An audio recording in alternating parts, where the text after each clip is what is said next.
Most restaurant owners that I talk to don't actually know what their real profit margin is. Sure, they know their sales and they probably know their food cost, but when I ask about operating profit, it gets real quiet. So, what is a good restaurant profit margin? Is 5% normal? Should you be hitting 10%, 15%, or higher? In this video, I want to share with you the exact number you should be hitting, and I want to show you a way to actually achieve it.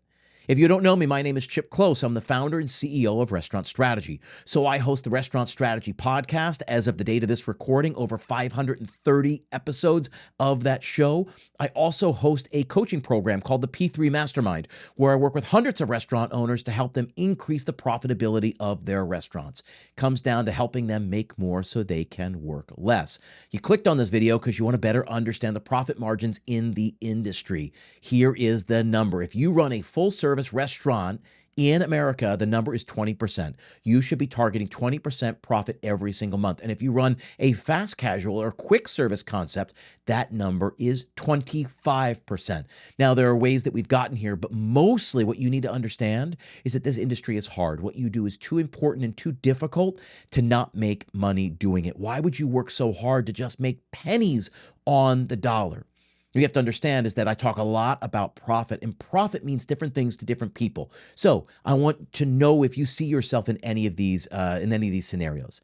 If you want to grow your business, then having a more profitable restaurant just allows you to take that surplus, that profit, and reinvest it back into the business so that you can open a second location maybe, or a third location without having to take on investors, without having to go back to the bank. That is very, very attractive. So if you've got one successful restaurant, you can easily grow to 2 or 3 successful restaurants by reinvesting that profit. So profit for some people means growth. Profit might mean proof that you can get access to cheap capital if you do want to go get a loan, an SBA loan or whatever. Let's say you want a franchise, right? You have to be able to look at a potential franchisee in the eye and tell them, yes, this business makes 22% across the board. So when you pay us the 6% royalty and 1% for marketing, we're going to lob 7% right off the top. You're still going to make 15% operating profit, 15% into your pocket. So on a $1 million restaurant, it's $150,000. On a $2 million restaurant, you can look somebody in the eye and tell them that they can still make $300,000 a year. That's a meaningful living in the United States in the year 2026 and beyond. Well, let's say you want to sell your restaurant. Well, you need to make it as profitable on paper as possible, because we arrive at a valuation for a business by looking at some exponential of EBITDA, earnings before interest, taxes, depreciation, and amortization. Put another way, operating profit. So revenue minus expenses. You have to show that you've got a set, consistent, predictable, healthy return every single month, so you can say we are going to sell this business for 3, 4, 5 times EBITDA. So again, if you have $1 million restaurant and you're making 20%, that's $200,000, and you're going to say we get 5x EBITDA. That's $1 million. You could sell your business for $1 million. On the flip side, let's say you do $1 million business and you're only at 5%. That's $50,000 a year. 5 times 50,000 is a fraction of what you'd get if you had a healthy, consistent return that you could prove to a potential buyer. Whatever you want, and the last one is my favorite. Sometimes you just want to be able to make more and work less. You've got to set up the systems, put it in place so that the restaurant can make predictable, consistent 20% returns, which will allow you to invest a portion of that into your replacement, right? Basically, you're going to hire somebody to do all the stuff that you are currently doing, and then you get to, I don't know, go live on a beach somewhere. And because your restaurant generates a healthy, consistent, predictable return, you get to take regular monthly distributions. Think of it like an annuity for the rest of your life. It is a retirement account that you just get to draw upon every single month. So if you want to grow, if you want to franchise, if you want to sell, or if you simply want to switch off, remove yourself from the day-to-day and go live in Cabo, you are able to do that. Profit is the thing that gets you there. Profit is the most important thing. I would dare say the only thing that matters in your business. Everything else is in service of the bottom line. Full service restaurant should generate 20%. A quick service restaurant should generate 25%. So where are the industry averages? Last year, the average independent restaurant in this country was at 5% profit. And again, you do the math. So $1 million restaurant generates just $50,000 in returns for the owner or the owners, because most restaurants, I think it's like 65% of all restaurants in this country that are independently owned are co-owned, meaning it's a husband and wife or two brothers or a mother and a daughter or some amalgamation of partners. So if $1 million restaurant does 5% on average return and you divide that two ways, that means each owner's making $25,000 off this property. It's not enough. I'll say what I said. I'll repeat what I said a minute ago. What you do is too important and too difficult to not make money doing it. The bottom line is you have to put a system in place that makes profits automatic, because we all know the alternative. 5% profit does not mean 5% every single month. It means 12% some months and -6 another. It means +5 to -5, right? There's volatility there. And that volatility, I know, and you know, leads to sleepless nights. It means, cash flow crunches. You are worried that you have to, that you're not going to make payroll. You have to constantly go back and make cash calls to your partners or your investors. All of that is stressful, and it can be solved by simply putting a system in place that allows you to target a specific profit margin at the beginning of the period. So, this is why restaurants get stuck. Restaurants get stuck because they believe the equation, the recipe for profit is revenue minus expenses. And I guess, from a very overly simplistic perspective, profit is revenue minus expenses. So all the money I make minus all the money I spent gives me something left over, and I get to spend that. And that is great, but that is where restaurants fail. Because when I say, okay, then what's your plan to increase profit? Like, well, I'm going to try to make as much money as I can, and I'm going to really look to hold back as much as I can on my spending so I can maximize the amount that's left over at the end of the month. And that is a way to maximize profit. But I'll tell you, having been in this industry for 25 years and watched great restaurants not be able to make money and mediocre restaurants rolling in dough, you do not make money that way. You target your profit at the beginning of the period. You look at your restaurant and say, hey, my restaurant's going to make $100,000 in revenue, and I believe a full-service restaurant should be generating 20%. So I'm going to take $20,000, because 20% of $100K is $20,000. I'm going to earmark that. I'm going to take it out of the pile, and I'm going to go put it in the corner. And I'm going to put a bunch of rabid dogs around it so no one's going to touch that. And then that leaves me $80,000. If I want to be able to keep that $20,000 for myself, I have $80,000 left to spend. And you have to figure out the best way to allocate those expenses so that you don't go over. Because when you go over, it doesn't come from some magical place. It comes from your back pocket. It comes from that pile of money that we hid over in the corner. So if your restaurant's going to make $100,000 this year, you need to figure out, right, or this month rather, you have to figure out how to keep your expenses, your total expenses, to $80,000. That's the only way that there will be $20,000 left over. And guess what? It's easier than you think.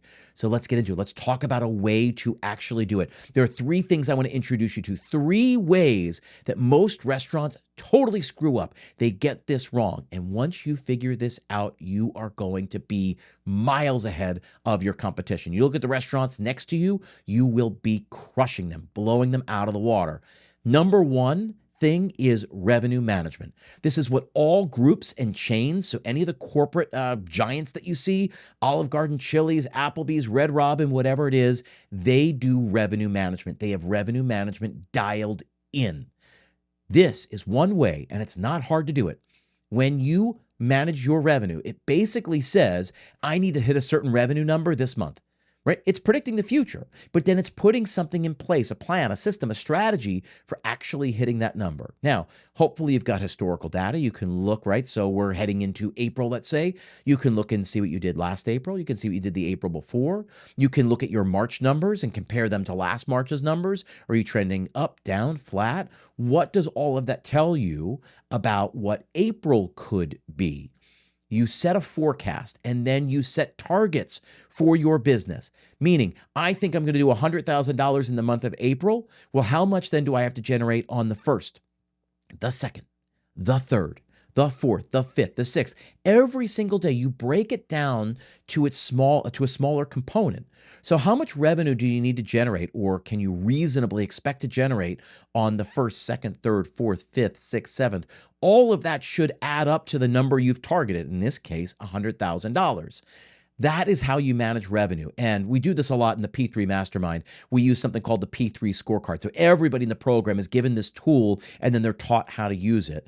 But you basically, the rough, the rough explanation of it says that you set your targets every single day and then you track, you add those together so that by the 8th, by the 10th, by the 15th, I should write the first plus the second plus the third plus the fourth plus the fifth. All of that adds up. So by the 10th, let's say, I should have generated a certain amount of revenue. And then you track your revenue every single day, not just against where you should be every day, but where you should be up to this point in the month. This is what all the groups and chains do and what they do so well. And you can simply implement this into your business and be crushing it. That's the first thing. Number two, proper expense management, setting budgets for the key areas of your business, specifically prime cost. So if you've never heard that before, COGS plus labor equals prime, right? And you want that, a healthy restaurant, quick service restaurant, fast casual shouldn't be any more than 55%, and a full service restaurant shouldn't be more than 60%. So it's as close as we get to chiseling it in stone. You have to keep your prime cost below that certain number. So you have to understand how to set budgets for beverage, for food, for back of house hourly, front of house hourly, for back of house salaries, front of house salaries, overtime, all of that. And your labor number has to include your employer burden. So taxes, benefits, and payroll fees. All in. Not that those taxes go somewhere else. They are part of your labor number. They're part of the burden of having employees. All of that gets combined with all the money you spend on product. That equals prime cost, COGS plus labor. You have to set budgets for those areas. That's the second key way. The third way you can really crush your competition and hit a set profitability number is to have a growth reporting, right? Have a growth strategy. So where are you at now? Where do you want to get to? What's your plan to get there? Meaning, on average, our PPA per person averages $31 a head. Well, if you could increase that from 31 to 36, right? It's almost a 20% increase. That would profoundly change top line revenue, which I promise you will change bottom line revenue. So looking at all your revenue streams, right? So lunch, dinner, breakfast, offsite catering, private dining room, merchandise, all of those revenue streams, understanding the pie chart of how you make your money, and then setting growth targets for growing each of those areas. I promise you, you're not maxed out on catering. You're probably not maxed out in your private dining room. You're probably not generating as much per person as you could. And it's not about, it's not about separating people from money they didn't want to spend. They came to you and they want to have the best possible experience. So it's showing them the best possible way to experience your restaurant. Setting targets for growing PPA, putting a training program into place, providing support and oversight in those key areas. Revenue management, expense management, and a true growth strategy will change your business. Now, I mentioned this a minute ago. We talked about the P3 scorecard. This is what we do. So I run something called the P3 Mastermind. It's a group coaching model where we gather hundreds of restaurant owners every single week. We have 4 unique groups, and we teach them how to dial in profits. Specifically, we give them an operating system for how to think about their business, how to start with the end in mind, how to set a profit target at the beginning of the period and work backwards from there. Specifically, how to take a stack of money off the big stack, put it in the corner, and what are the guardrails, what are the guard dogs you put on that, right? So that we don't go touch that money. Because if you go over budget on your ordering, over budget on your scheduling, the only person who loses is you. So I work with restaurant owners to help them get paid, because I'll say it again, what you do is too important and too difficult to not make money doing it. That's what we teach in the P3 Mastermind. And then we give support and, a community for the people who need it. We answer your questions, all of that. But we are there walking right alongside you, right? And everybody comes in the program, right? We always ask for a 6-month commitment. Most people stay for longer. But at the end of 6 months, if you've gotten everything we have to teach you and you want to go, you peace out. What happens is we help you implement that operating system so you can know every single month what you're supposed to do and how to do it. So that's what I want to do. Two things I want to direct you to. If you want to learn more about this, I recorded another video. It's 5 easy ways to increase the profitability of your restaurant. That gets tactical, dialed in. I would go watch that video next. And if any of this resonates, if any of this feels like the right move for you, reach out. You'll find it in the notes, in the captions. You'll see a link to learn more about the P3 Mastermind. Go click on that, watch the video, see if any of this makes sense, and set up a call. You'll chat with me or someone from my team. We just get to ask each other a lot of questions and see if you'd be a good fit for the community. It's no pressure, I promise. We bring 10 to 15 new members into the program every single month. We are not hurting for members. The biggest question is whether it makes sense for you, whether you should be a member. We start that by just having a conversation. That's it. If you want to change your business, revenue management, expense management, and having a real growth strategy, because you should be hitting 20% plus in operating profit every single month. That's how you create a better life for you, your family, your friends, peace of mind, better sleep at night, I promise you. I appreciate you being here. If you haven't subscribed, make sure go down, subscribe, hit the bell. You'll be notified when new videos come out. I appreciate you guys. I'll see you on the next one.